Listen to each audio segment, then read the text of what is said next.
boa noite. Nós estamos estreando Contraponto. Contraponto é uma parceria entre bancários e blogueiros. É um programa ao vivo, né, de entrevistas, e a gente tem aqui no nosso primeiro Contraponto a presença do prefeito Haddad. Boa noite, prefeito. Obrigada pela presença. E a gente tem também o blogueiro Eduardo Guimarães e Paulo Henrique Amorim. Blogueiro, jornalista, né? Acho que dispensa apresentações. Este programa está sendo transmitido pelo site do sindicato, pela Rede Brasil Atual e por diversos sites e blogs no Brasil inteiro.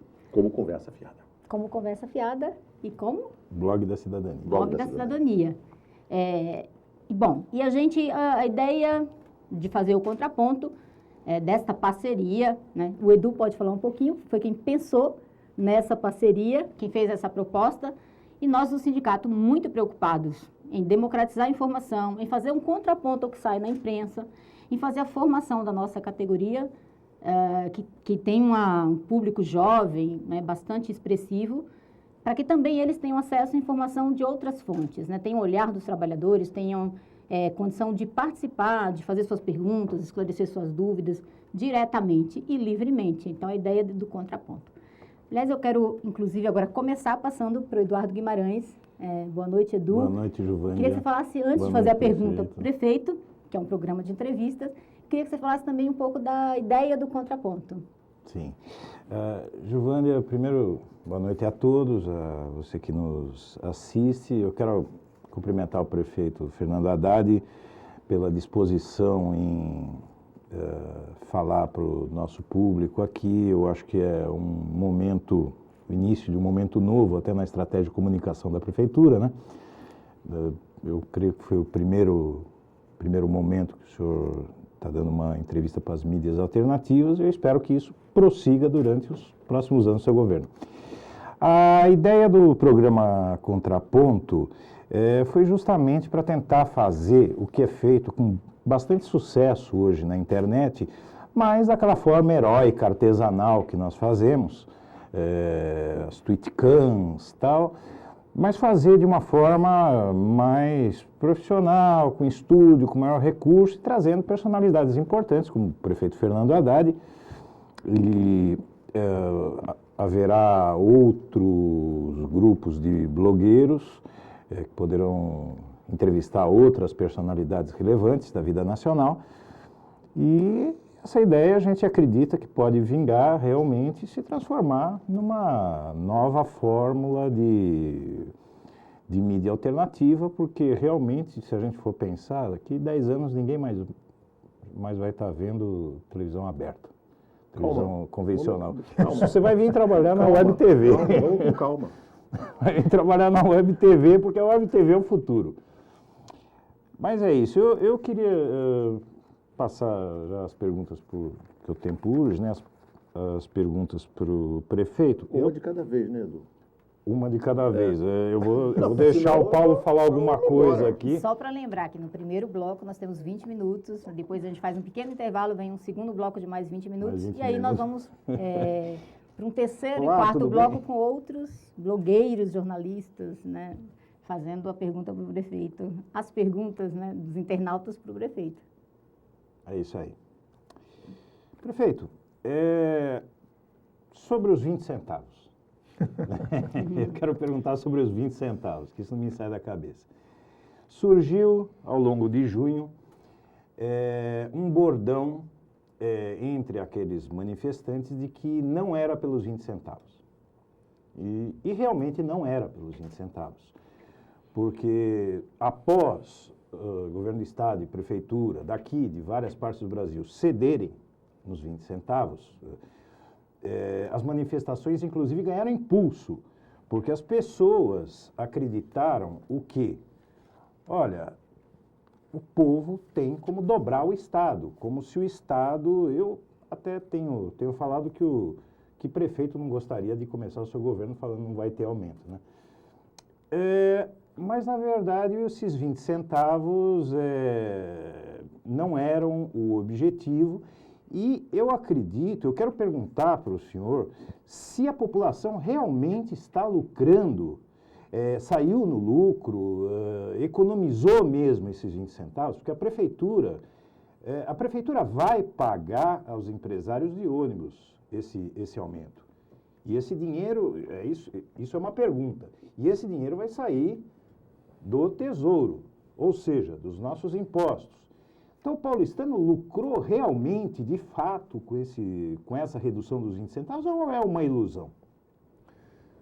A tua pergunta é não só boa, como altamente complexa de responder, porque envolve direitos, envolve orçamento público, e é uma discussão que nos interessa.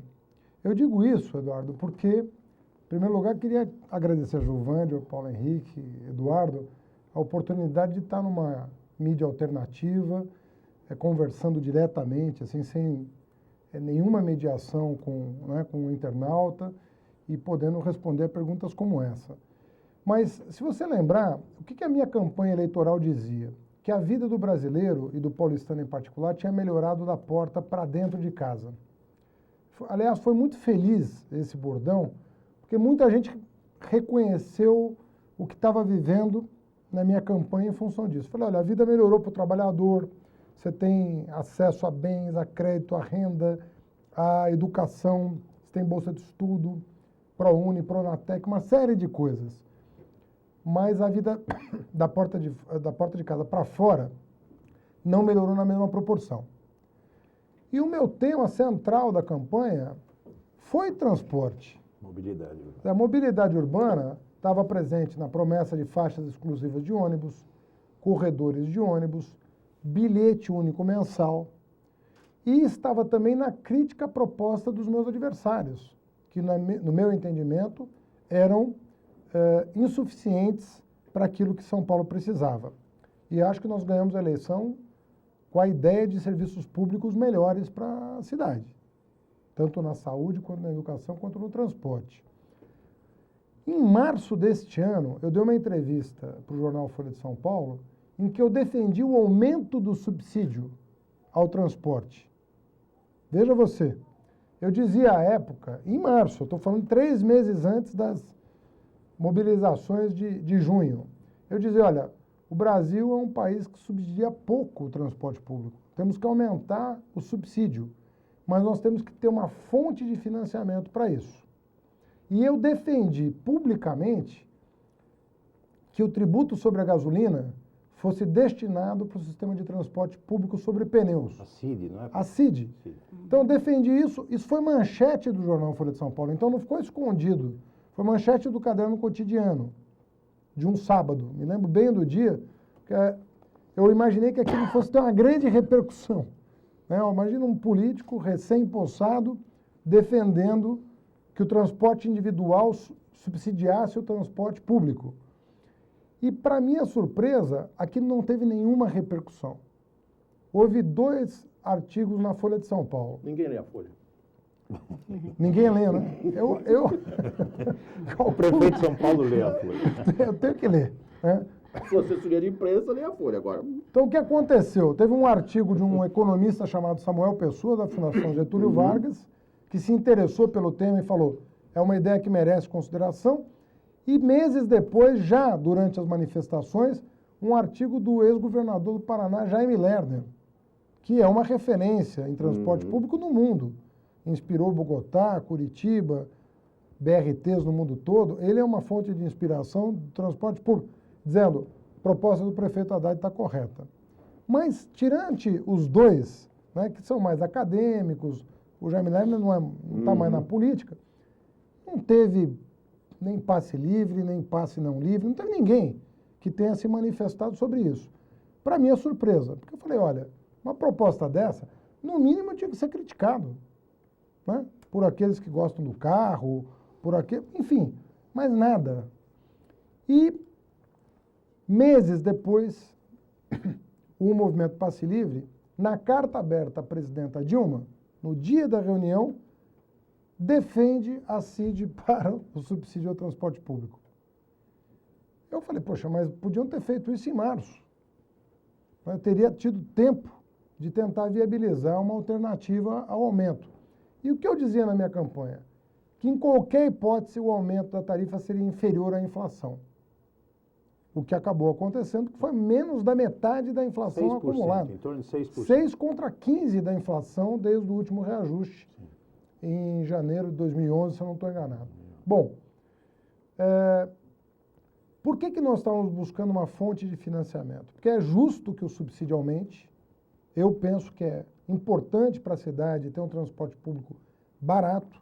E em Buenos Aires, em várias cidades, é mais barato que em São Paulo. Então nós tínhamos que encontrar um caminho.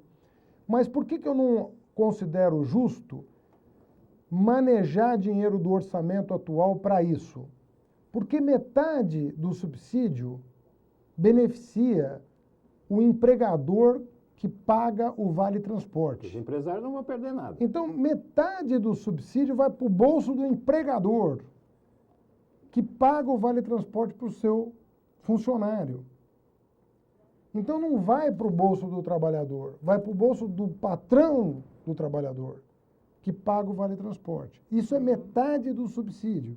Então, eu falei, olha, nós vamos estar tirando dinheiro de educação, saúde, moradia e até do transporte público, no que diz respeito a investimentos, para beneficiar alguém que está subsidiando mediante a compra do vale transporte. Então, sem prejuízo da ideia de que é importante diminuir o preço, porque nem todo mundo tem acesso ao vale transporte, há estudantes que dependem do subsídio, e a mesma meia passagem é cara para alguns, sem prejuízo dessa demanda que é justa, me parece que a equação ficou a meio caminho.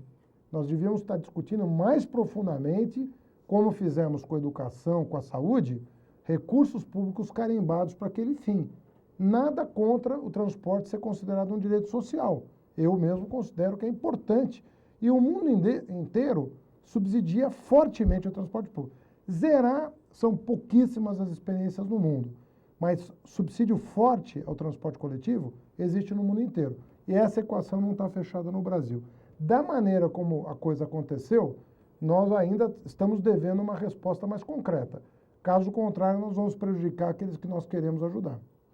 Só uma coisinha só. O senhor diria que foi uma vitória de pirro, então? Essa vitória... Olha, foi uma vitória mais política do que econômica. Na Respondida a minha pergunta. Na verdade, economicamente, os efeitos não serão tão benéficos para quem nós queremos proteger, que são as camadas mais vulneráveis da sociedade. Estou satisfeito Então, com essa agora nós pergunta. vamos passar para o Paulo Henrique Amorim, mas lembrando os internautas que eles podem mandar perguntas, está aí o endereço aparecendo na tela, tanto pelo Pessoal, que é Twitter o como bordão, pelo viu? Facebook. Paulo. Prefeito, então o que aconteceu? Você vê, do ponto de vista político? O que aconteceu em junho? Olha, essa é uma pergunta que vale, cuja resposta É de 1 milhão. Vale, vale. vale mais do que 20 centavos, né?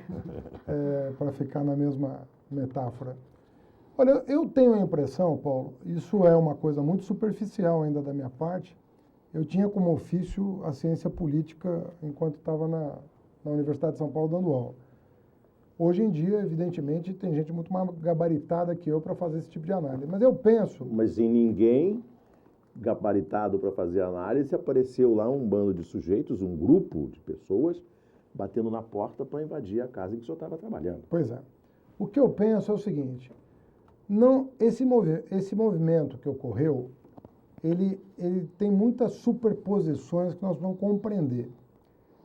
A primeira delas é a seguinte, a América Latina viveu e vive ainda um momento de alinhamento de governos mais focados no combate à miséria, no combate à desigualdade, na democratização de oportunidades, e isso incomoda. Incomoda na Venezuela, incomoda na Argentina, incomoda na Bolívia, incomoda no Equador.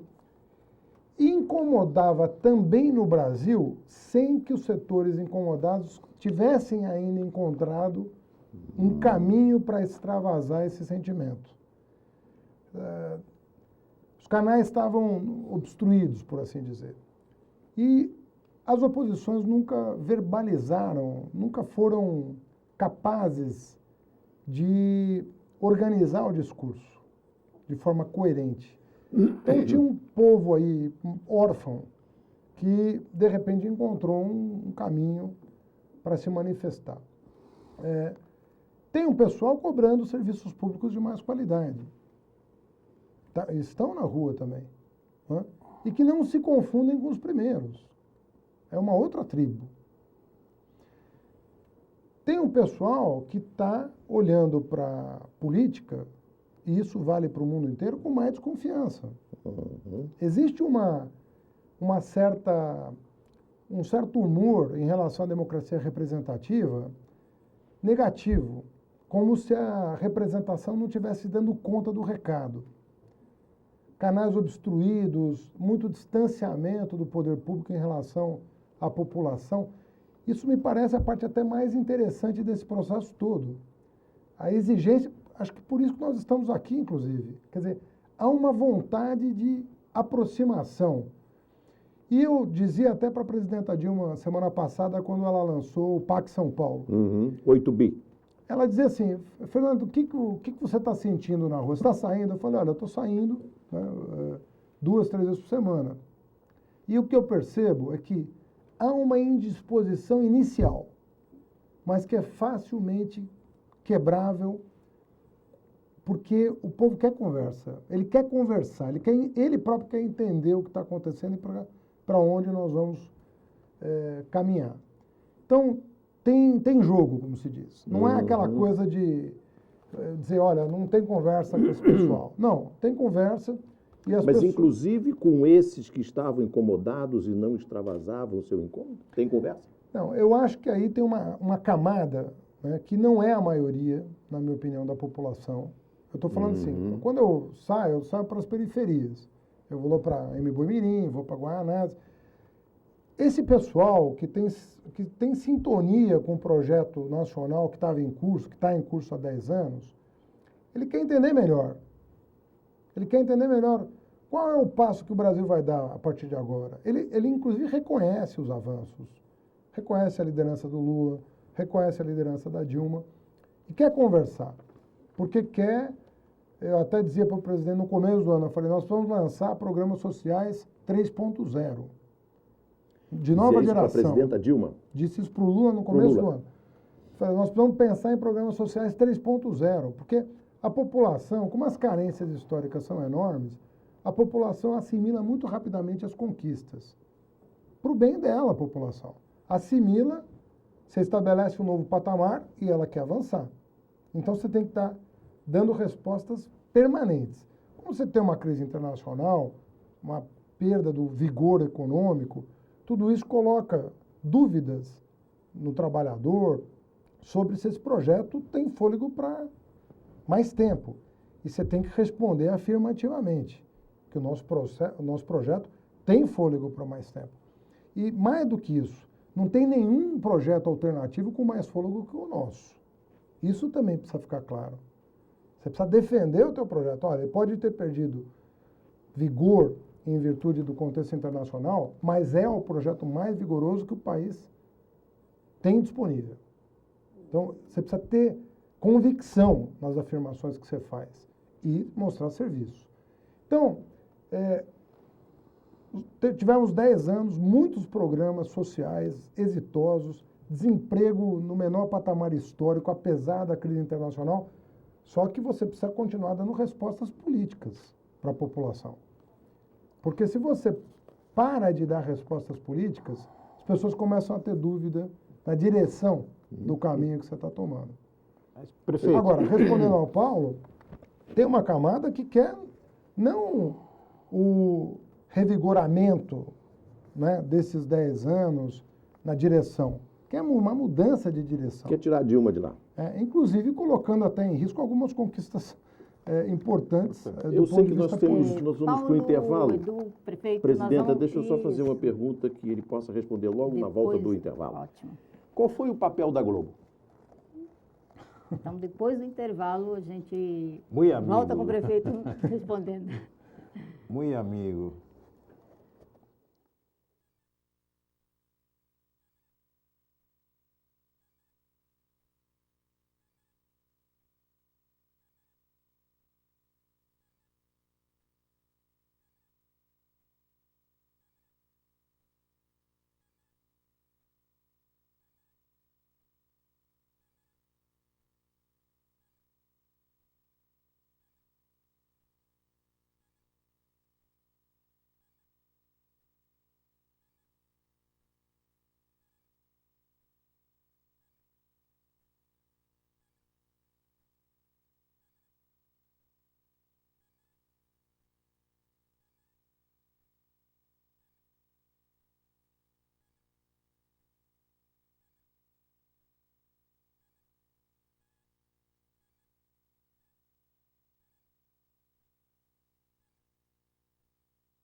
Não. Mas vocês receberam já um monte, né?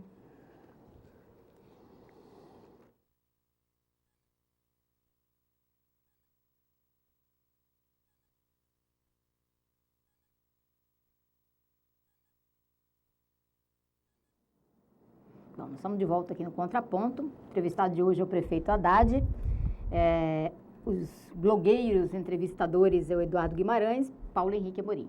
E o Paulo fez uma pergunta para o prefeito, e eu perguntando o papel da Globo nessas manifestações. Eu queria só, primeiro, parabenizar o prefeito pela criação do conselho, né, da cidade, que eu acho que é uma coisa que você estava falando aqui no primeiro bloco, da questão da aproximação com as representações, com a cidade, com o cidadão, né, que hoje as pessoas querem, eu acho que querem essa aproximação, querem participar mais, e eu penso que isso é um saldo positivo. Embora eu acho também que o risco do que a grande imprensa faz com a política é na tentativa de afastar as pessoas da política, né? Nada presta, nenhum político presta, isso é um desserviço, né? Que eu diria é uma deformação, né? Porque você não ajuda a formar, ajuda a dizer, olha, a política não presta. Não, a política, se estiver errado, a gente tem que mudar em qualquer lugar, não só na política, né? Em qualquer entidade, e isso só se resolve participando e não se afastando, negando, né? Porque a democracia precisa dessas instituições e precisa que elas também se aperfeiçoem. Então, passa para o prefeito responder essas perguntas e parabenizar pelos conselhos que você está criando, né? Por isso que eu acho que é... Qual o papel da Globo nas manifestações?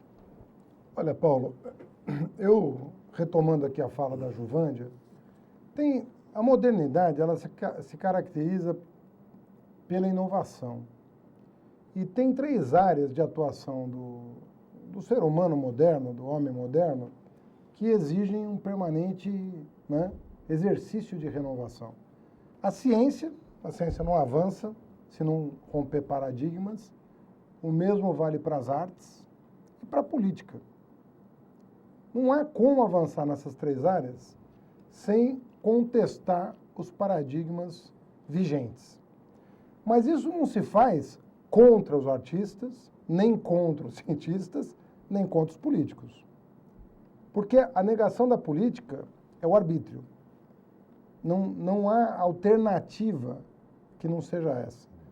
E eu penso que muitos agentes públicos confundem a crítica que deve ser feita a políticos individualmente, a partidos, podem defender ideologias A, B ou C, isso faz parte do jogo, mas eu penso que quando você resvala para negação de uma atividade que tem que ser enaltecida quando honrada, quando exercida com honradez, com nobreza, você está concorrendo para o obscurantismo.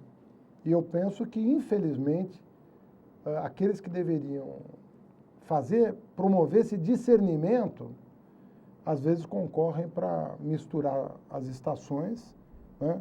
O joio e o trigo ficam indiferenciados, e aí o que você está observando? Que ninguém está ganhando com esse processo do ponto de vista de apontar horizontes novos. Pelo que eu entendo, o senhor está dizendo que a Globo incentiva esse... Não, o que eu estou dizendo é que eu até nem posso, pela minha condição, ficar fulanizando o debate em torno de uma emissora, de um jornal e assim por diante. Mas o que eu estou querendo dizer é o seguinte, isso vale para o Ministério Público, vale para o Poder Judiciário, vale para o poder, vale para o poder da imprensa, que é um poder. Se você pensar em todo o aparato de fiscalização, né, sobre a atividade política, que é imprescindível e cada vez mais necessário, eu criei uma controladoria dentro do município para, né, apurar todas as... Então, se você pensar nessa atividade, para apurar toda e qualquer denúncia de corrupção, né, quer dizer, eu tenho hoje um secretário, que é um colaborador, que tem a mesma estatura dos outros secretários, que tem carta branca para abrir qualquer gaveta, para fazer o que for necessário para apurar desvio de conduta. Isso não está sendo respeitado no Brasil.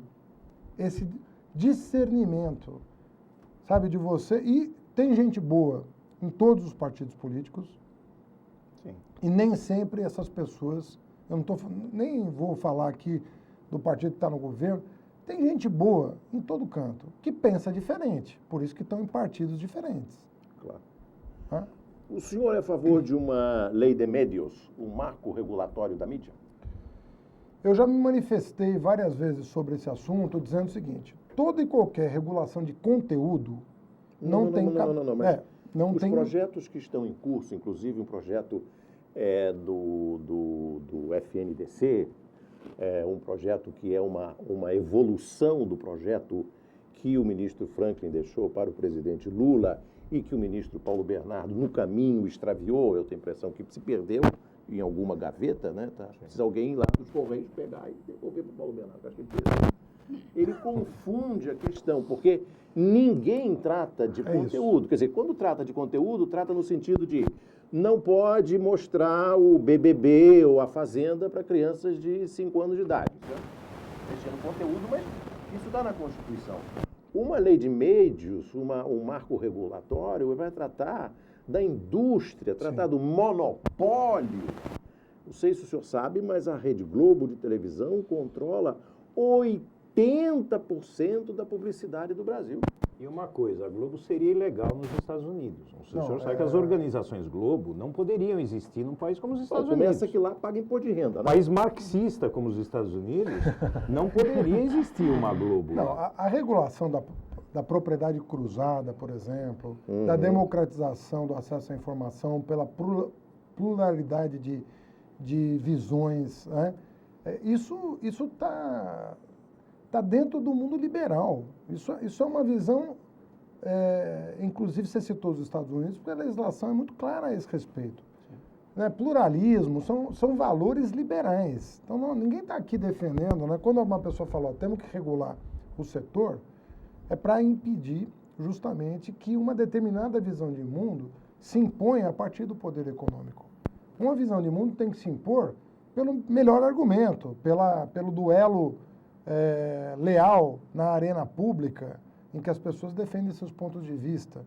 Isso é a boa democracia, em que o cidadão mais humilde tem espaço para defender o seu ponto de vista, por mais exótico que ele seja. Então, o Brasil, do ponto de vista, por exemplo, político-partidário, tem um espectro ideológico incrível. Você tem gente organizada para defender qualquer ideia. Isso está mediado por um setor que é oligopolizado. E que, portanto, não dá expressão a toda a diversidade que o Brasil vive, sobretudo hoje em dia, cada vez mais. Alguma coisa, então, precisa ser feita? Não, com certeza. A questão, e eu diria assim, se eu fosse resumir num ponto, seria essa questão da concentração. É isso que precisa mudar, inclusive do ponto de vista, ninguém é contra que o mais competente tenha mais audiência. Isso tudo é verdade, mas também é verdade que a concentração excessiva e o controle de diversas linguagens em torno de um império só, isso pode desfavorecer a democracia, pode enfraquecer. Eu considero que a minha pergunta começa a ser respondida. Então, eu gostaria, com a licença do Edu, de fazer uma outra, que é a seguinte. O senhor acha que o Padilha é o poste bem-sucedido? Olha, ele larga com 3%. Né? Mas isso não o assustou. Não. Isso não o assustou. Não, eu falei elogiosamente. Ah, bom, no bom sentido. 3% no bom sentido. No bom sentido é o seguinte, que ele largando com 3, dá para ganhar a eleição. Isso que eu quis dizer. Mas, na verdade, eu não sei ainda se o PT bateu o martelo. O PT tem bons candidatos. Acho que são nomes... Mas vamos imaginar o Padilha, prefeito. Seria um bom candidato. Mesmo com essa agenda difícil, que o senhor foi candidato a prefeito com uma agenda muito positiva, que foi o seu excelente trabalho no Ministério da Educação. O Padilha chega com uma agenda contaminada pelos problemas da saúde pública no Brasil. Mesmo assim, dá para sair de 3% e ganhar uma eleição? Olha, eu entendo que... Primeiro que a população reconhece a complexidade das soluções na área da saúde. O Padilha não teve o tempo que eu tive. Eu passei 8 anos no Ministério da Educação, 6,5 como ministro e 1,5 como vice-ministro. Então foram 8 anos de trabalho. O senhor foi eleito pela exaustão do paulistano. Não é? Assim como eu acho que o Padilha... Deixa ele falar do Padilha. Agora, o Padilha teve menos tempo, mas ele está colocando questões na pauta de discussão da maior relevância. Quer dizer, a ideia de você contestar o status quo da saúde, né? E aí eu respeito quem diverge, quem converge, não é disso que se trata. Estou falando da coragem de colocar o dedo na ferida, de ir para a negociação, de ceder, de avançar, de negociar, de construir um marco diferenciado para o SUS, de levar médicos para o interior, para as periferias. Quer dizer, ele está colocando o dedo onde precisa pôr. Quer dizer, pode-se falar, tem problema de condições de trabalho, que sempre é pretexto para não falar do que é mais importante na saúde, que são os recursos humanos. A gestão dos recursos humanos, eu diria que é a questão mais importante da saúde. Que médicos estamos formando, para o que estamos formando, para tratar de quem estamos formando. Isso é da maior relevância. Qual é o perfil do profissional egresso dos cursos de medicina? Prefeito, antes que termine esse tempo, eu preciso fazer uma pergunta para o senhor. O senhor falou em mostrar serviço. Precisa mostrar serviço. Justamente a questão em São Paulo que elegeu o senhor é a exaustão do paulistano com a má situação, a má qualidade de vida que a gente tem aqui. O senhor se elegeu com uma plataforma da mobilidade urbana e sob a plataforma do bilhete mensal, que inclusive anularia essa história dos 20 centavos. Porque com o bilhete mensal, praticamente perderia o sentido essa demanda pelos 20 centavos. Muito bem, o senhor vai perder 600 milhões de reais, mais ou menos, não é isso? Agora veio a presidenta, como vocês preferem, Dilma, com... PT. Ela também. Eu também verifico. Então, vocês, eles dois. O PT e os bancários presidente. Sindicalista. E eu também. Eu também nem prefiro. petista, nem bancário. E a questão é a seguinte, com essa perda de recursos, os recursos, 3 bilhões para a mobilidade urbana, dos 8, 3 são para a mobilidade urbana. Mas isso é só para investimento, né? Só para investimento. Talvez não chegue a tempo. Tal. E se o senhor não consegue implantar o bilhete mensal?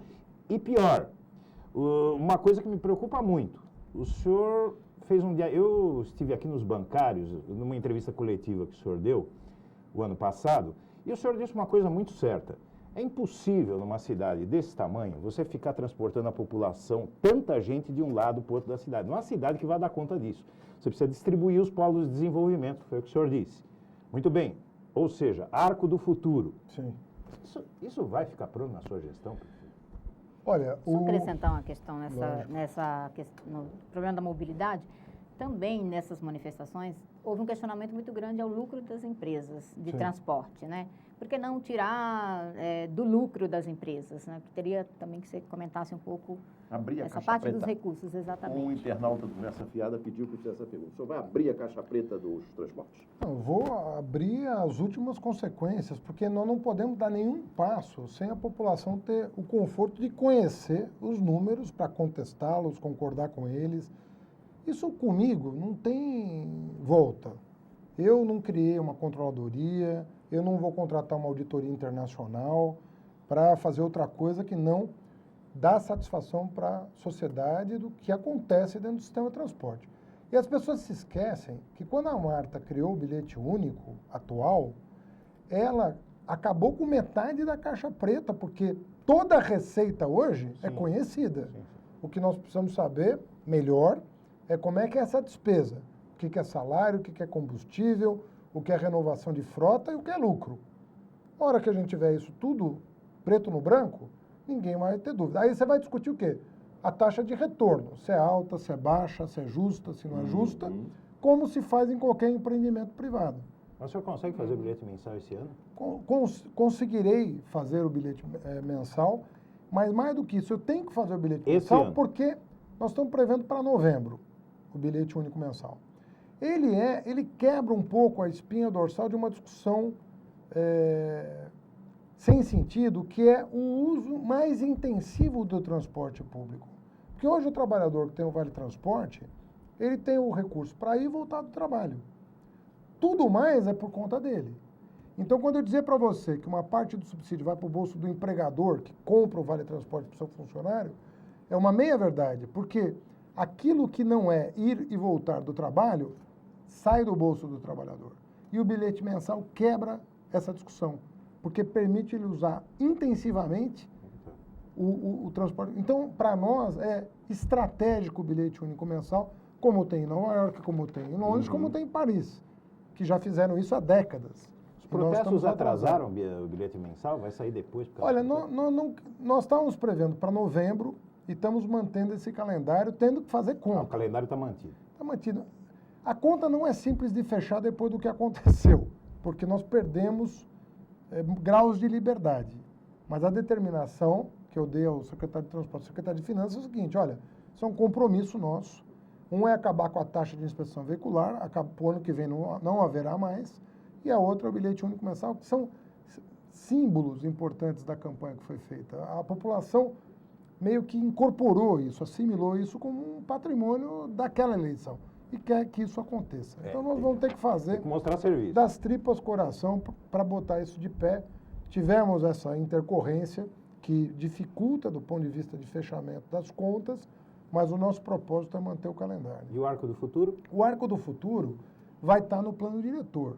Então, no começo de setembro, nós vamos mandar o novo plano diretor para a Câmara. E esse novo plano diretor, ele redesenha São Paulo, porque nós vamos adensar a cidade onde ela pode ser adensada, que é perto do transporte público. Perto do transporte público, você pode edificar, porque a pessoa está do lado de um corredor de ônibus ou de uma estação de metrô. Hoje o que está acontecendo é que você está adensando bairros que não têm transporte público. Claro. E aí o que está acontecendo? As pessoas sequer conseguem sair da garagem. Uhum. E outra coisa, nós vamos estimular a construção de edifícios para geração de emprego e renda nas periferias.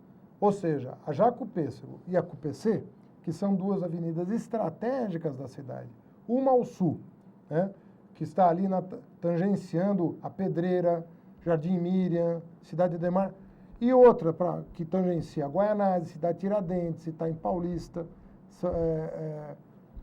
São Mateus. Você vai levar empresas para essas localidades como? Mediante incentivo fiscal e mediante potencial de aproveitamento dos terrenos sem outorga onerosa, ou seja, oferecendo gratuitamente para os empresários a chance de optar por investir onde a cidade precisa de empregos. Até 2016 a gente consegue o quê, basicamente? Olha, o que nós temos que fazer? Nós temos que aprovar o plano diretor. Aprovando o plano diretor e retomando as rédeas da regulação do território, porque é isso que nós perdemos, Claro. Nós não regulamos a ordenação do território e o plano diretor é um instrumento de retomar as rédeas da regulação, a cidade passa a se desenvolver de acordo com essas novas regras. E até lá? Aí você vai ver... Eu tenho uma última pergunta de um internauta do Conversa Fiada. O senhor entenda que a pergunta não é minha, mas de um leitor do Conversa Claro. Fiada Aí vem. e a linguagem também é do leitor. Como o governo do estado de São Paulo, o senhor prefeito, usa o dinheiro do meu imposto para distribuir Veja e Folha às escolas do município? Grande pergunta. Olha, eu nem tenho conhecimento disso, mas acho que não há como fazer isso, né? Usar o recurso público Mas acontece. para Mas distribuir escolas não assinaturas recebem. de Acontece. determinadas publicações e não de Nas outras. escolas. A Folha e o Estadão, não sei por quê, é uma preferência. O Estado de São Paulo e o seu antecessor, os seus antecessores na prefeitura faziam isso, compravam exemplares da Folha, do Estado e da Veja, não compram da Carta Capital, por exemplo, é uma singularidade, e distribuem nas escolas municipais e estaduais. Não, isso não acontece na Prefeitura de São Paulo. Tá ótimo. Bom, nós estamos encerrando aqui esse segundo bloco. Lembrando que no próximo bloco nós vamos, para continuar a conversa com o prefeito Haddad, nós teremos aqui Luiz Carlos Azenha, do Viu Mundo, e Altamiro Borges, Do blog do Miro. do blog do Miro, do Barão de do Barão de Tararé. Tararé. Eles não são tão bonitos Presidente. quanto eu e o Paulo, mas... Presidente perpétuo do Barão de Tararé. Exato. E eu Perpétuo. queria agradecer já aqui A o Eduardo renovação do Barão de Guimarães. Tararé, não sei se você sabe, se dá com a frequência e a transparência daquela que está na Coreia do Norte. Falaram que vocês que não deixam mudar. Agradecer o Paulo Henrique Amorim, o Eduardo Guimarães. E depois do intervalo a gente retoma aqui a conversa com o prefeito Haddad. Kim Jong-miro. Muito obrigado, muito obrigado. Foi um prazer. Tá bom.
Nós estamos de volta no Contraponto, que é um programa ao vivo, transmitido na internet, em diversos blogs, no site do sindicato, na Rede Brasil Atual, e hoje entrevistando o prefeito Fernando Haddad. E agora, nesse bloco, nesses 2 blocos restantes, nós estamos com Altamiro Borges, do blog do Miro, do Barão de Tararé, presidente vitalício, segundo Paulo Henrique Amorim, e também com a Zenha, do Viu Mundo, para continuarmos. Já falamos muito sobre mobilidade, já falamos sobre a democratização da mídia, e eu vou passar agora para o Altamiro Borges, para ele falar um pouco do contraponto, também é um dos idealizadores, e para fazer já a sua pergunta para o prefeito.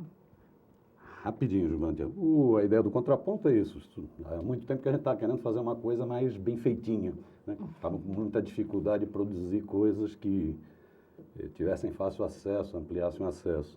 Então, a ideia do contraponto surgiu de um casamento feliz, Eduardo Guimarães, o Nelson, procurando aqui a diretoria do Sindicato dos Bancários e fizemos essa junção. É isso, nós vamos ter que ir aperfeiçoando, né? Mas eu acho que é um programa que cumpre o nome, fazer um contraponto, né? Poder dar uma outra visão, né? Sobre o que está ocorrendo na política, na luta de ideias na sociedade, nos movimentos sociais. Essa é a ideia, juntando blogueiros, juntando ativistas sociais. Acho que vai dar uma coisa legal.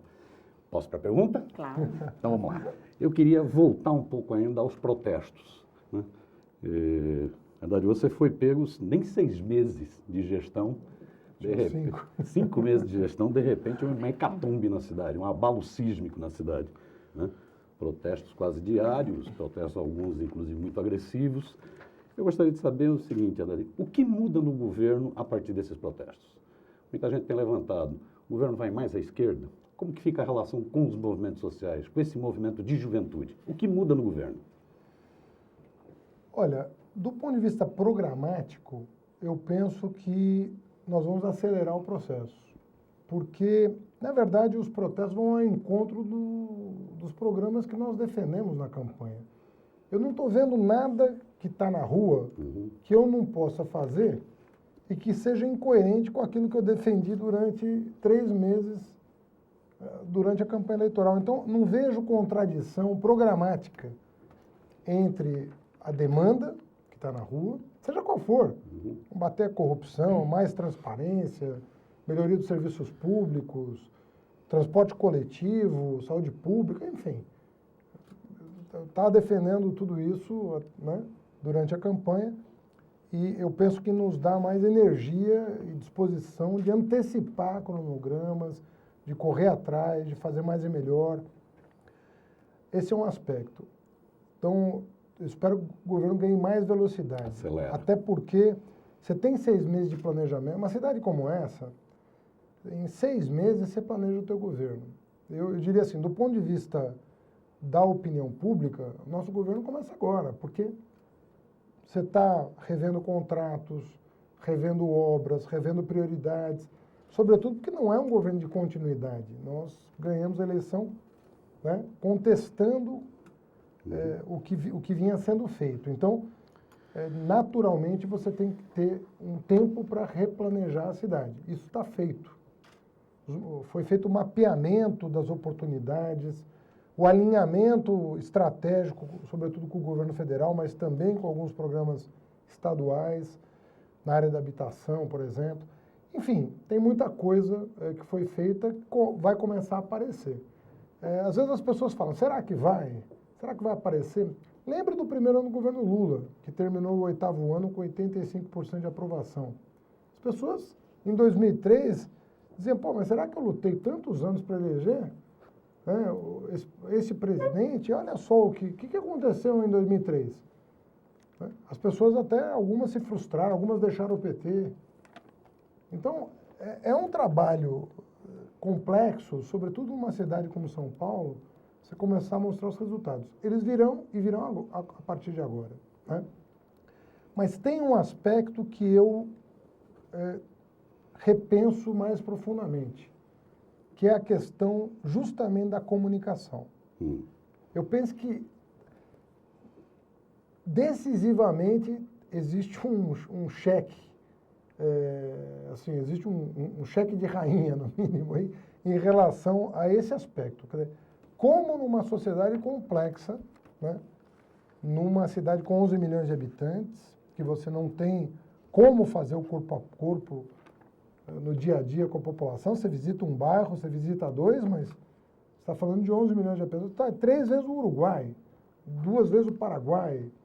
Como é que você resolve esse problema da comunicação? Como é que você faz chegar a informação? Nisso eu acho que nós vamos ter que nos reinventar, porque acho que o maior desafio hoje dos governos é a agenda da comunicação. E quando eu digo comunicação, eu estou pensando no sentido amplo da palavra. Não estou falando só da mediação, mas, sobretudo, de se repensar a própria participação popular à luz do novo cenário. Porque tem garotos que foram para a rua que não reconhecem sequer as instâncias de democracia direta que nós aprendemos a construir ao longo dos anos. Você convida uma reunião de um conselho, ele diz que não é legítimo. Você convida faz uma audiência pública na subprefeitura, ele diz que não é legítimo. Faz na Câmara, não é legítimo. Bom, então está colocado um desafio. Se a urna nem sempre, né, tem o resultado reconhecido, se a forma de comunicação direta que você aprendeu ao longo de 20 anos de orçamento participativo, planejamento participativo, também é contestado.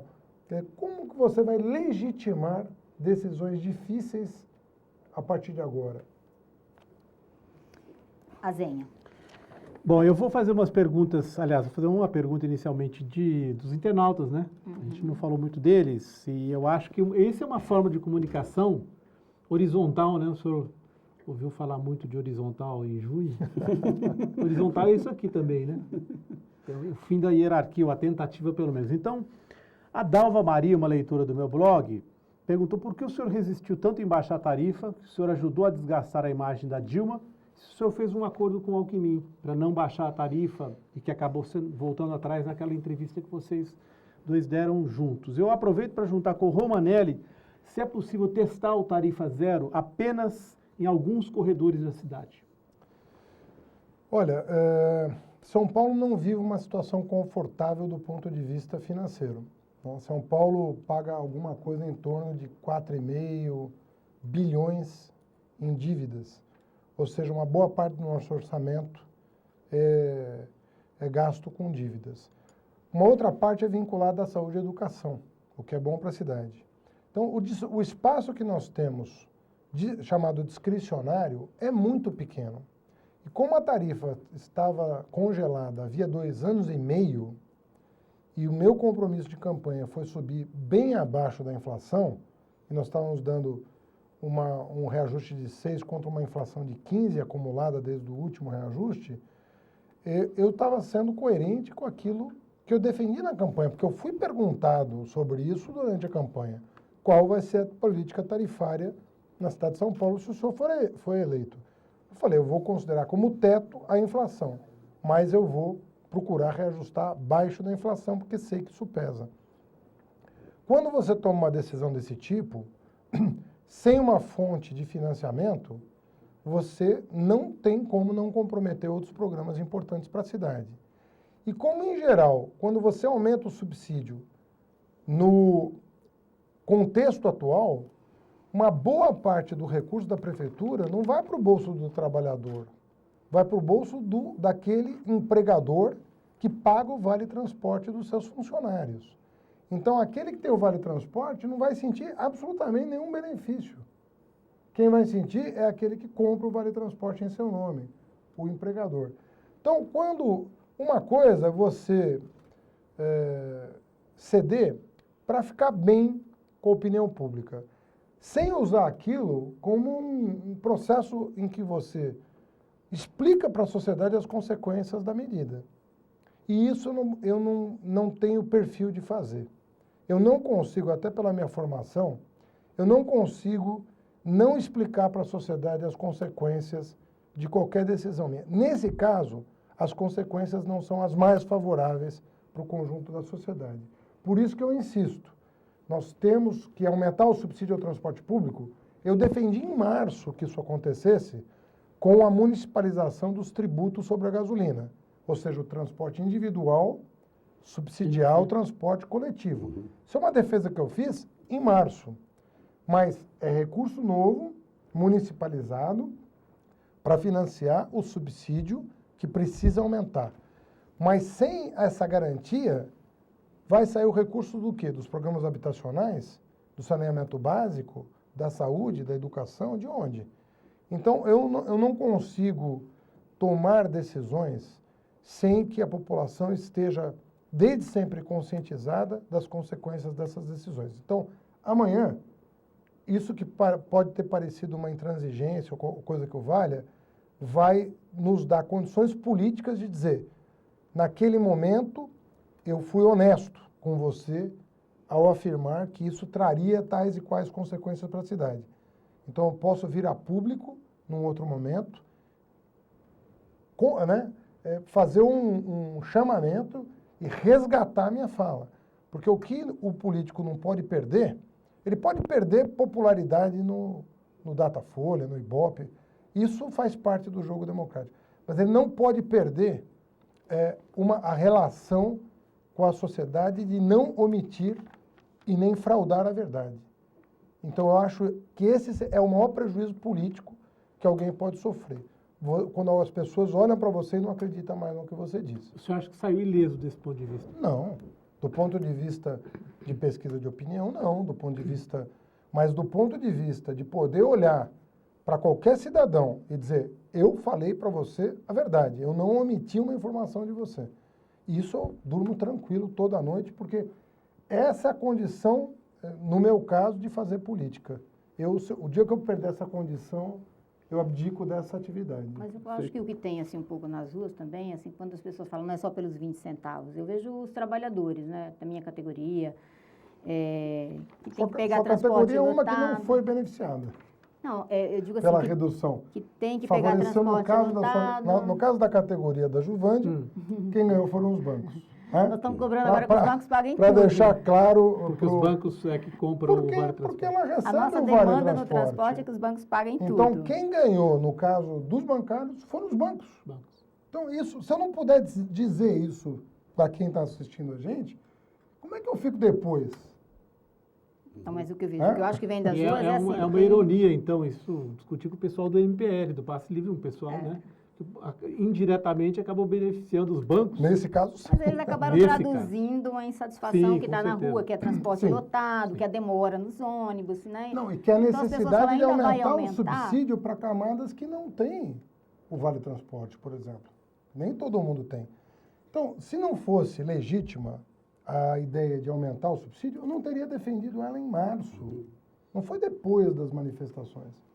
Foi bem antes. Prefeito, uma pergunta que veio no Vinho Mundo e que eu gostaria também de reforçar, que foi perguntada aí para a Zenha. Nós estávamos, naquele dia do anúncio da redução da tarifa, os 20 centavos, nós estávamos reunidos um grupo de comunicadores, a Zenha estava presente, inclusive, com um grupo de ativistas sociais, inclusive do MPL, né, de vários setores. Estávamos reunidos com o MPL aquele dia. Quando veio o anúncio na televisão. Aí apareceu o senhor junto com o governador Geraldo Alckmin. Aquilo foi uma ducha de água fria. O que houve ali?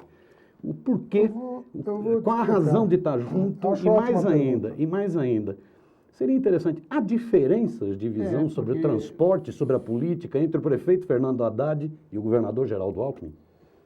Bom, começando pela primeira pergunta, eu recebi um pedido do ministro Guido Mantega no mesmo dia que o governador Geraldo Alckmin recebeu o mesmo pedido, o de que nós adiássemos para junho o aumento da tarifa, aguardando uma medida provisória de desoneração do PIS/COFINS sobre o setor, o que nos permitiria aumentar a tarifa bem abaixo da inflação.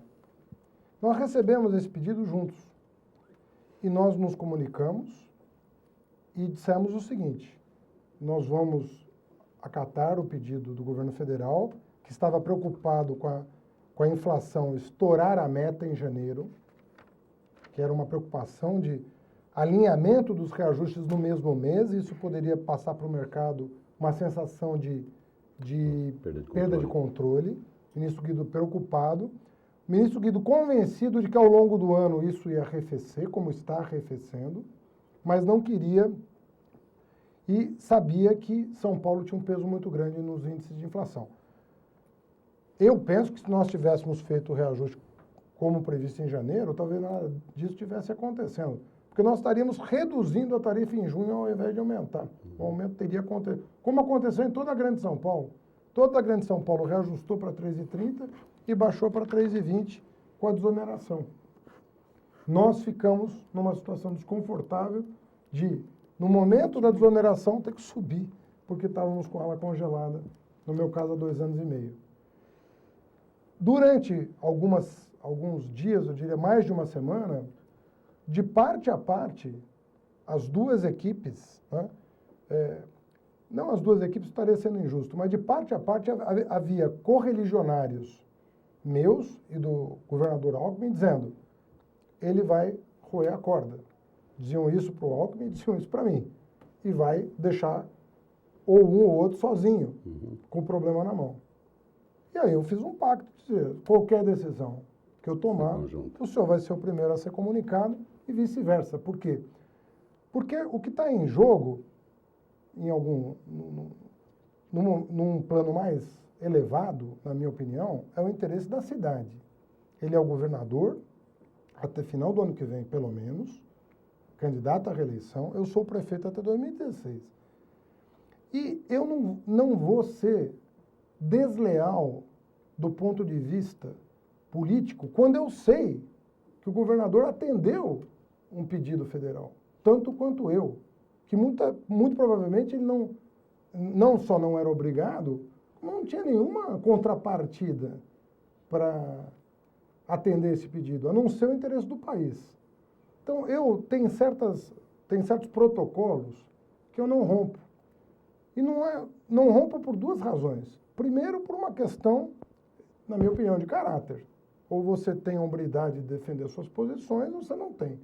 A outra questão é que, na minha opinião, o interesse da cidade vem na frente de qualquer outro. Então, eu não fiz uma conta de mascate para saber ganhos e perdas, dividendos políticos partidários de curto prazo, quando o interesse da cidade estava em jogo. No imaginário, não fica a impressão de que é Que tudo a mesma coisa, que aí é um acaba dos levando problemas as que leva a pessoas pessoa às ruas? Cada um fazendo a sua casa. É, Uma pois é. prefeitura, outra lá. Olha, Palácio.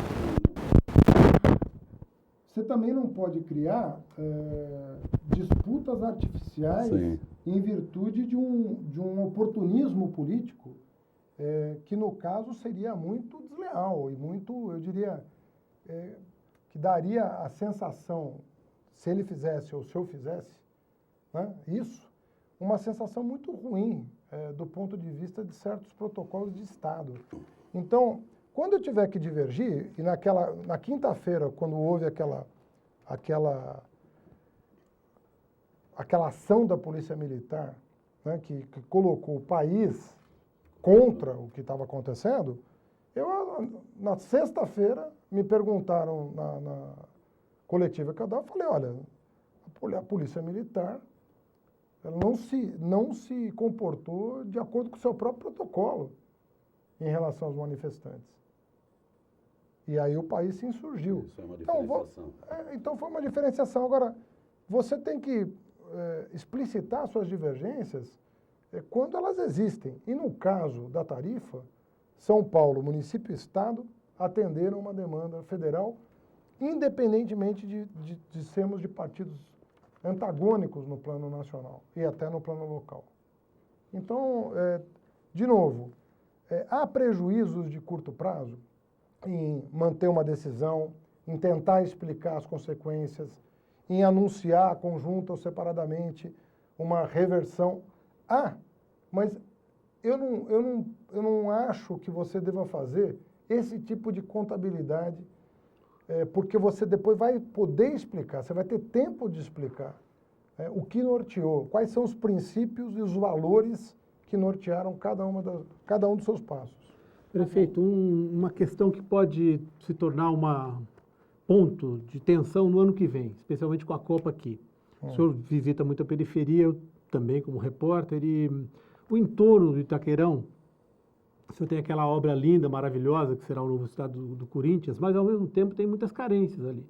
Verdade. As pessoas reclamam muito, né? Os corintianos reclamam muito. Os próprios corintianos. E reclamam Inclusive de emprego, né? especialmente da questão da insegurança. Eles veem aquele gigantesco estado surgindo e muitos deles não têm o título para sua terra. Estão ali sob o risco de serem expulsos. Inclusive na rua de trás de Itaquerão tem um grande número de pessoas. São algumas centenas de famílias. A prefeitura não tem uma forma de fazer um trabalho de emergência na periferia de São Paulo? Ou o que o senhor está fazendo nesse sentido? Para dar o título nas ocupações que existem e que podem vir a ser legalizadas? Prefeito, você vai responder essa pergunta depois do intervalo.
Nós estamos de volta ao último bloco do Contraponto, entrevistando aqui o prefeito Fernando Haddad.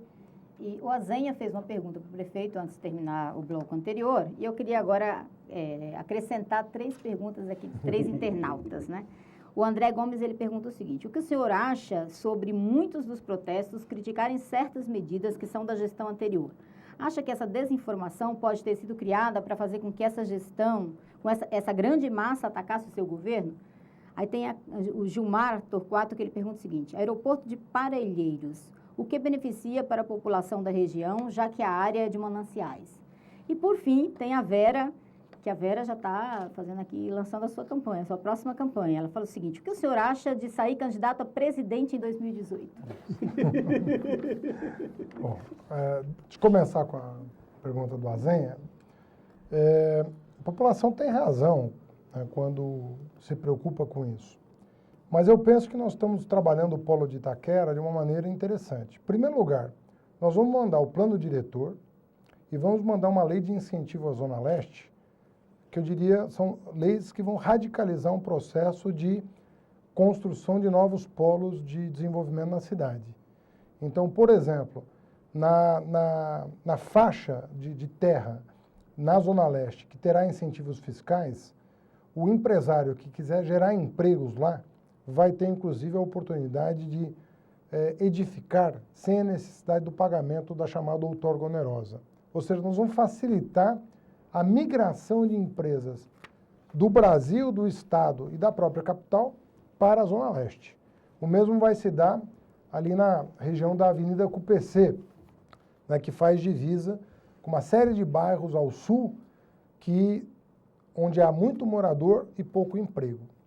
Então, nós estamos cuidando disso conforme promessa de campanha, de que nós vamos aprovar leis que favoreceriam a descentralização das oportunidades econômicas por todo o território da cidade. Além disso, nós estamos prevendo vários investimentos públicos no polo de Itaquera. Não será só o estádio. Você já tem lá uma FATEC e uma ETEC, vai ter escolas do SESI, vai ter um centro cultural. Mas e o título da casa que a pessoa quer, porque ele quer... Nós estamos construindo moradia para, num primeiro momento, reassentar as famílias que estão no córrego da Favela da Paz, para tirar da área de risco, mas não para o Bolsa Aluguel, para a residência já do Minha Casa Minha Vida. As demais que não têm moradia ainda, mas não estão em área de risco, permanecerão. Nós vamos dar um apoio para melhorar as condições de habitabilidade e sairão da favela para uma moradia já construída. Nós não queremos tirar ninguém para o Bolsa Aluguel. Queremos reassentar, mas com moradia digna e fora de área de risco. Então, nós estamos cuidando tanto de Mas não moradia... é aquela coisa de tirar o cara de Itaquera e botar lá no fim do mundo, né? Porque é uma coisa que eles dizem. Com certeza não. Nós estamos pactuando com a comunidade, inclusive a gente, antes de qualquer protocolo, nós delimitamos a área. Fala, ó, é esse terreno, está a 1 quilômetro de onde você mora, te contempla? Então, o acordo é feito previamente. Aqui na favela do Moinho, por exemplo, nós estamos em negociação. Há quem diga, olha, entre trilhos não é possível moradia, mas eu me comprometi com aquela comunidade em campanha. Então, há terrenos no entorno da favela do Moinho que podem receber um programa habitacional. E aí a pessoa sai da favela e não vai para o Bolsa Aluguel e não sai, não vai para longe. Então, nós temos um compromisso de manter as pessoas morando onde elas querem morar, né? Bom, tem uma bateria aqui de perguntas, né? Vamos lá. Sim. Aeroporto de Parelheiros. Lá tem uma polêmica grande, justamente por ser área ambiental. Pela lei de zoneamento atual, esse aeroporto não poderia ser construído. Só que a legislação que rege não é só municipal, é estadual e federal também. Para São Paulo, um aeroporto de aviação geral é importante? É, por uma razão. Nós temos que tirar a chamada asa fixa, os aviões, do campo de Marte. Os aviões no campo de Marte são um obstáculo ao desenvolvimento da Zona Norte. Eu também preciso levar um certo padrão de emprego e oportunidade econômica para a Zona Norte. A Zona Norte tem muito pouca oportunidade. Essa é a razão pela qual todo mundo é obrigado a descer e atravessar o Rio Tietê para chegar no seu trabalho. Isso inviabiliza a cidade. Então, eu preciso pensar o desenvolvimento da Zona Norte. Um dos obstáculos, o campo de Marte, não com os heliportos, que o heliporto traz até riqueza para a Zona Norte, mas a aviação geral, ela é um empecilho ao desenvolvimento da Zona Norte. Você fez outra pergunta? A Vera está te lançando presidente em 2018. Eu tô remando em 2013. O Alex quer saber por que a prefeitura não entrega uniformes e materiais como o Kassab entregava, ou é mentira da oposição? Isso ele faz a pergunta específica. É mentira? Não, nós estamos entregando exatamente como o Kassab entregava, atrasado. Não, porque é o seguinte, os uniformes continuam chegando atrasados, por quê? Porque a licitação, para chegar em dia, imagina você entregar 1 milhão de uniformes. Imagina uma empresa ter a capacidade de produzir 1 milhão de uniformes. Você precisa fazer a licitação 1 ano antes. Como as licitações desses uniformes que estão sendo entregues este ano não foram feitas 1 ano atrás, ele chega atrasado.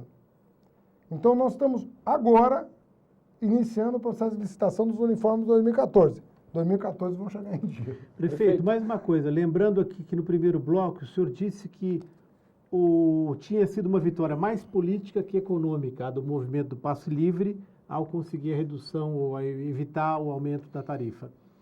Agora que o MPL vai às ruas contra o Propinoduto Tucano, o senhor apoia o MPL e eles vão com a alegação de que a corrupção nos 3 metropolitanos, essa que vem sendo denunciada e na questão do metrô, representou um aumento na tarifa. Eles estão fazendo política ou, de fato, a corrupção pode ter afetado o preço das tarifas em São Paulo? Então, veja bem, não é ser contra ou a favor do MPL. Conforme eu te disse, em março eu estava defendendo a municipalização da CID para aumentar o subsídio à tarifa e reduzir a tarifa. Mas a minha divergência, se é que existe, com o movimento Passe Livre, é imaginar tarifa zero sem fonte alternativa de financiamento. Eles, inclusive, fazem referência à gestão Erundina, mas a gestão Erundina defendeu a tarifa zero mediante dobrar o IPTU. Progressivo. Tá certo? Com o IPTU progressivo. Então, contar metade da verdade não é um bom caminho. Vamos contar a verdade toda. Você defender o aumento do subsídio do ônibus é justo? Eu acho que é. Eu mesmo defendo. Defendi antes de conhecer o MPL. Você defender sem nova fonte de financiamento é possível? É. Mas aí as escolhas vão ter que ser feitas. O dinheiro vai ter que sair de alguns programas e ir para outros. Combate à corrupção é importante, tanto no ônibus quanto no metrô. Se existe, é porque você diminui a pressão sobre os custos. Então, a transparência, né, nesse setor é fundamental. Né? O Paulo Henrique me perguntava aqui no bloco anterior quais as providências que nós vamos tomar para dar segurança à sociedade de que nós estávamos pagando um preço justo, né, pelo transporte, independentemente do valor do subsídio, que pode ser alto a ponto de zerar a tarifa. E eu dizer, olha, o que me pedirem para fazer para garantir a transparência, eu vou fazer. Porque a mim não interessa absolutamente em nada eu governar São Paulo até 2016 pairando dúvidas sobre o meu compromisso com transparência e com a população. Então, o que for pedido, me sugeriram auditoria internacional, eu topei. Me sugeriram CPI, eu topei. Me sugeriram criar o Conselho Municipal de Transporte e Trânsito, eu topei. E o que vier de bom para a cidade nesse sentido, eu vou topar. Então, para mim, eu não tenho nenhum compromisso a não ser com a população. O empresário pode ser um parceiro? Ele pode ser um parceiro. Se ele se enquadrar nas regras da administração pública, né, tem direito ao seu ganho, desde que seja dentro de uma margem aceitável para o Estado e transparente. As pessoas têm que saber o quanto o empresário está ganhando. Isso faz parte do jogo. Agora, sugestões sobre escancarar os números da prefeitura, eu estou aqui disponível para qualquer desafio desse. Prefeito, esse programa Contraponto é uma parceria blogueiros, Barão de Itararé e sindicatos bancários. Nós estamos num sindicato. Amanhã o sindicalismo brasileiro, as centrais sindicais, todas as centrais sindicais realizam um protesto nacional contra um projeto de lei do deputado Mabel, das bolachas, que aumenta a precarização do trabalho, que é o problema da terceirização. Vai haver, inclusive, um tuitaço amanhã, que é bom todo telespectador participar, né, para pressionar os parlamentares. Eu gostaria de saber o seguinte, qual vai ser a relação da prefeitura, qual a sua opinião sobre o processo de terceirização e qual a relação da prefeitura com o movimento sindical, inclusive o movimento sindical aguerrido que tem no município de São Paulo? Olha, eu vou até me referir à experiência que eu tive no Ministério da Educação. Eu sempre tive uma boa relação, às vezes tensa, às vezes não, com o movimento sindical, mas sempre muito disposto a pactuar acordos. Por muitos anos, tive uma vida muito tranquila no MEC em relação a greves em federais e tudo mais, e eu acho que nós conduzimos bem o processo. O governo Lula montou uma mesa permanente de negociação, nós fizemos o mesmo aqui em São Paulo. Já está montada. Está montada a mesa permanente de negociação, fizemos um acordo com todos os sindicatos, menos os da educação, que praticamente saíram da mesa antes da primeira reunião setorial, o que foi aí uma pena, porque enfim, nós estamos completamente dispostos ao diálogo, mas a prova de que o diálogo existia é que todos os demais sindicatos fizeram um acordo conosco. E eu quero dar uma boa notícia sobre isso. De 2009 a 2012, o aumento do valor dos contratos terceirizados na prefeitura foi de 14% acima da inflação. Vou repetir, 14%, que já seria alto, acima da inflação. Nos primeiros 6 anos do meu governo, ele foi 1% abaixo da inflação. Então, nós revertemos uma tendência complicada que estava comprometendo as contas de aumentos excessivos dos contratos terceirizados. Então, nós estamos cuidando para que essa tendência não só seja revertida, como se mantenha. O senhor tem uma opinião sobre o projeto do Mabel? Chegou a... Eu não conheço em Que detalhe. aumenta o processo de terceirização e de Mas do precarização do Estado? Brasil inteiro. Federal. Eu não conheço o projeto. O que eu estou dizendo é as providências que eu estou Que tá tomando aqui tomando na na prefeitura. Prefeito, o senhor, uma jovem liderança do PT, com perspectiva, como a internauta perguntou, né, projetando para o futuro.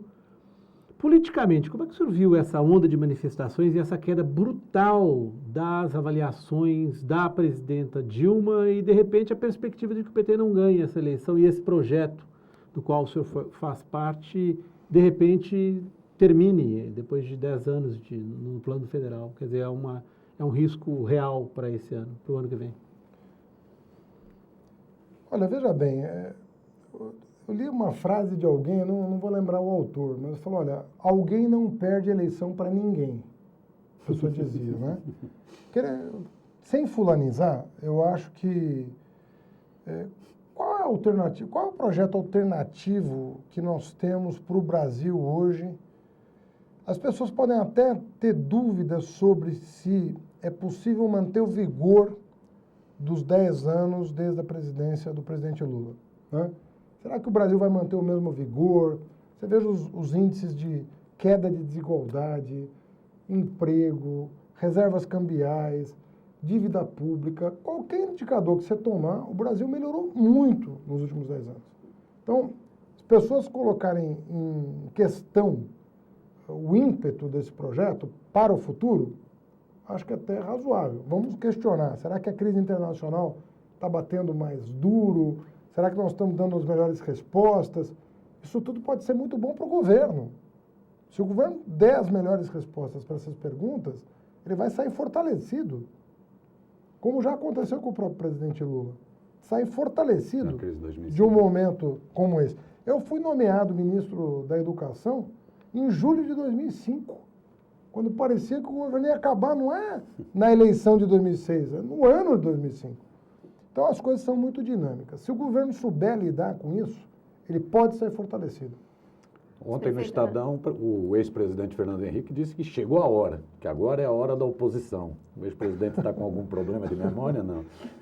Não, eu acho também que não só do jogo político. Não só o governo federal saiu, eu acho que teve sua popularidade afetada com as manifestações, mas os prefeitos, né, os governos locais, os governos estaduais, o Congresso Nacional, isso também. E aí eu queria fazer uma pergunta, assim, a gente já está finalizando aqui o nosso último bloco do Contraponto. E, assim, nós fizemos uma pesquisa com os bancários já há algum tempo, e a mobilidade aparecia como principal problema na cidade, a gente até conversou contigo sobre isso na campanha. E o segundo maior problema era a segurança pública, né? E esse é eu diria que é um grande problema na cidade de São Paulo, né? Claro que tem temas que têm uma responsabilidade direta, né?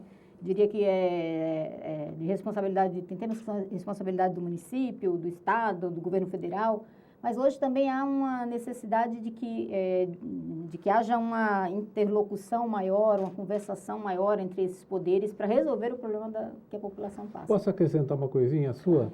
Porque não falamos de saúde aqui. Se o prefeito acha que o Mais Médicos funciona, ou só um tapa-buraco aí para tentar eleger o seu ex-colega de ministério?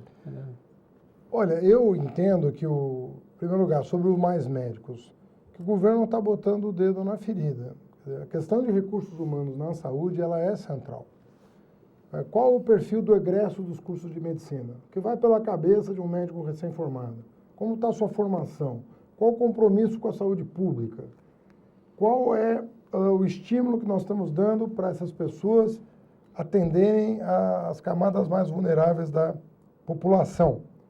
Eu acho que nós estamos colocando as perguntas corretas. E as respostas vão ser construídas. O governo lançou suas ideias, está recolhendo críticas, sugestões, recomendações e vai desenhar um programa melhor para o Brasil. Eu penso que é correto o movimento de colocar o problema dos recursos humanos, sobretudo no que diz respeito a médicos, na agenda do país. Nós temos que discutir esse assunto. Segurança pública. Nós temos procurando fazer parcerias tanto com o governo do Estado como com a União em vários temas. Lançamos o PAC o ano passado, com um conjunto expressivo de recursos federais, mas eu penso que tem havido pouca evolução na área de segurança. É uma área que eu acho que o entendimento é mais difícil, as divergências são maiores, a visão de futuro muda do PT para o PSDB, muda desses dois partidos para outros interlocutores. Eu penso que é um desafio muito grande, eu acho que há pouco consenso no país em torno disso. Inclusive por uma coisa, o debate, eu não sei, é estranho dizer, mas o debate não rola solto como rola em outras áreas de atuação do Estado. Há um problema em discutir segurança pública. Por exemplo, o tema da desmilitarização das polícias, o tema da possível fusão da Polícia Militar com a Polícia Civil, o tema, enfim, as novas abordagens à luz dos novos movimentos de protesto, das novas reivindicações, do tipo de democracia que está se estabelecendo, não é só no Brasil, é no mundo inteiro. Esse debate, eu acho que ele está se impondo agora. Eu acho que ele vai ganhar mais consistência a partir dessas jornadas de protesto. Nós vamos ter que discutir mais a fundo um tema que sempre resvala na superficialidade, mesmo nos debates eleitorais. Você não tem ninguém propondo, né, o aprofundamento do debate até as últimas consequências. Fica sempre uma questão muito superficial de instalar câmera, combater o tráfico. Não tem uma coisa, eu acho que no Rio, né, o Beltrame deu impulso a um debate, que até tem uma certa contestação agora, mas até outro dia era visto como um caso exitoso de interação. Hoje está mais contestado o modelo, mas são poucos os estados que inovaram, né, do ponto de vista do debate sobre segurança. Prefeito, nós estamos caminhando para o encerramento, não é isso, Giovanni? Eu queria fazer mais uma perguntinha, voltar à mídia. Afinal de contas, esse é um contraponto, é um espaço de contraposição que a chamada mídia tradicional veio colocando. A Prefeitura, através da Secretaria de Comunicação, Secretaria de Cultura, principalmente a Secretaria de Comunicação, tem monitorado qual tem sido o tipo de abordagem da mídia para a Prefeitura de São Paulo. Em determinado momento de junho, dava a impressão que algumas emissoras de televisão quase que convocavam os protestos para frente da Prefeitura, né? Teve a apresentadora que mostrou qual era o modelito que devia vestir para ir em protesto, teve um apresentador no domingo que fez uma conclamação aos protestos, teve uma emissora que derrubou até a novela para falar nos protestos. Vocês têm monitorado essa mídia tradicional? Essa mídia tradicional já está avessa à Prefeitura? E casando, para fechar, da minha parte, existe uma nova mídia que está aí, mídia ninja, não é isso? Toda essa moçada que está envolvida com mídia digital, com esse ativismo digital. Qual vai ser a relação da Prefeitura com essas novas mídias? Então, é sobre a tradicional e sobre as novas. Sobre as novas... Sobre as novas, desculpa, inclusive, nessa semana teve, inclusive, o lançamento das praças digitais. Sim, encabeçado por Serginho Amadeu, que é um negócio muito bonito. Essa é uma política que a Prefeitura vai seguir? Olha, sobre as novas, acho que esse debate que está se encerrando quer dizer muita coisa. Eu estarei muito disponível. Eu penso que nós temos que desobstruir canais, criar canais, e a tecnologia está a favor desse movimento, nós temos que colocá-la a serviço da cidadania. Então, o que a Prefeitura puder fazer para incluir digitalmente, para robustecer a pluralidade, nós faremos. Então, o pluralismo é uma marca do liberalismo. Então, se nós não promovemos nem os valores liberais com os quais a gente concorda, eu penso que fica muito difícil para aqueles que concentram poder nessa área defender o oposto. Então, nós vamos concorrer para a democratização, para ampliar o horizonte de formação das pessoas, dos cidadãos. Então, é importante que o Estado também seja um agente nessa direção. Agora, eu não tenho grandes expectativas em relação às mídias tradicionais. Então, eu nunca me frustro em função disso. Já esperava essa atitude. Eu não tenho expectativa. Eu lido com ela, respeito, tenho um bom diálogo, mas acho que ela tem uma dinâmica de funcionamento que não deve mudar. Muito bem, nós chegamos ao final do nosso primeiro contraponto. Isso, excelente. Queria agradecer aqui a presença do Azenha, o Altamiro Borges, e agradecer o prefeito Haddad, que acho que esse é um sinal de, né, um espaço importante, né, um sinal da prefeitura de valorizar essa mídia, né, alternativa, essa mídia mais democrática, né? Então, muito obrigada pela sua presença aqui. E agradecer aos internautas, né? Todos os internautas, e marcar um novo encontro em setembro, porque o programa é mensal. É isso. Não é isso? Então, um grande abraço a todos e até o próximo Contraponto. Obrigado. Obrigada. Bem, Obrigado. excelente. Vamos pensar no próximo.